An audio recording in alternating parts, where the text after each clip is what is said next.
It's a great honor and a schut to introduce Mrs. Posen, Representative Posen. And Mrs. Posen, you know about Rabbi Schonfeld, Yes. Rabbi Solomon Schonfeld. Yeah.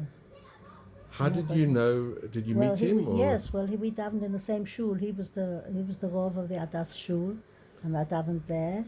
And then I taught in a school where he was the principal of that school. You taught in a school? Yes, he was a principal in the East End of London, I taught. But there are two stories about him especially which impressed me very much. He used to have a meeting with a number of people about saving, how many he used to take people out, and he arranged houses for them to stay. And then one man, he thought it his mission. He went to the Home Office and he said, it's not very hygienic the way some of these children are sleeping.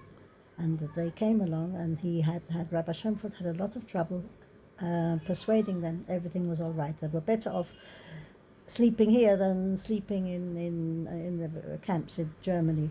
Anyway, when this man came for the next meeting, he stood at the door and he said, "Out, you're a moiser. I never want to see you again." And he threw him out. And then during the shiva, this Jonathan Schonfeld, he told a story.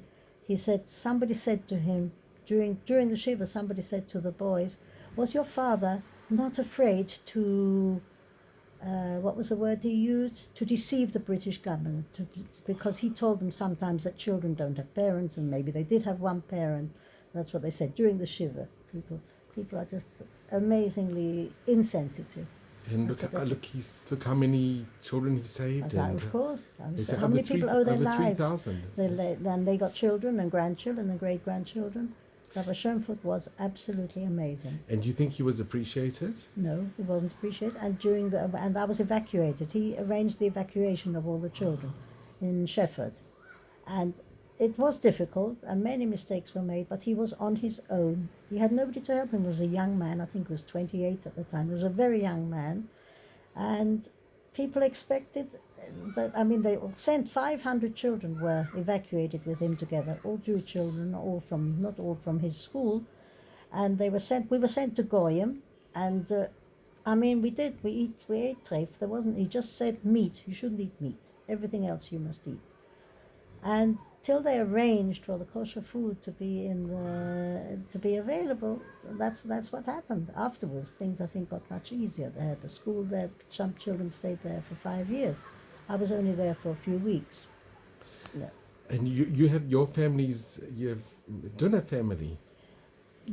I don't really know about the kinder transport. We didn't come out with a kinder transport. We came out on our own. But the Dunner, they were... The grandmother, Mrs. Dunner, the grandmother of Michoel, she came out with a kinder transport. I don't know much about the kinder transport. And there was Rabbi Schonfeld. He was very instrumental. He was one of them who took them out on... Yes, he did.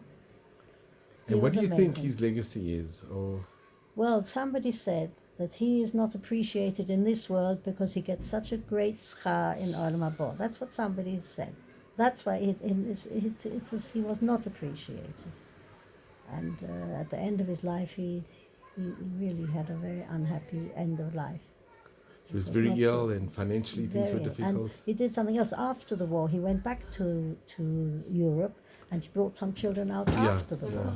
Yeah. Many children. He brought many, some of them lived in our house. Yes. Anyway, thank you so much. You're very welcome.